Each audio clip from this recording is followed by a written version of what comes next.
Hi guys! Ngayon nga, magbibigay tayo ng card sa pinsan ko. Yan, may mga melody pa yan. Kasi gusto niya yan eh. Tapos naglagay na din ako ng bini para matuwa din siya. At saka, mga print na Cinnamoroll, ganun guys. Yan o. Tsaka si Melody. Kasi lagi niya yung hinihingi sa akin. Tapos may dinagdag pa ako.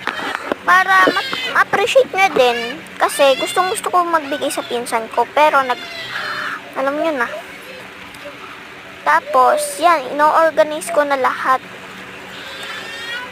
Yan, pinakita ko na sa inyo yan Tapos, tinitignan ko kung organize na ba. Tapos, yan, nag-add pa ako ng Cinnamoroll. Kasi, gusto niya yata yan eh. Yan. Tapos, yan, nagpo-post na lang ako dyan. May isa pa, yaan. Yung mga dinidesign sa mga damit. Nilagay ko na din dyan. At saka, nakakatuwa din naman. Yan, kumuha na ako ng box. Para naman may lalagyan. Ibibigay ko na lang na naka-plastic. Yan, nilalagay ko na guys. Tapos, inisara ko na siya. Nakaka-excite.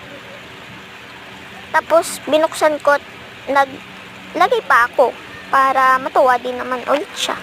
Yan. Isasarap ko na. Tapos, tingin ako.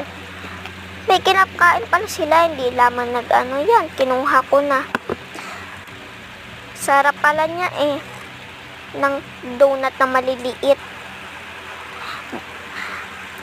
So, bye guys. Ibibigay ko na to sa pinsan ko. Bye!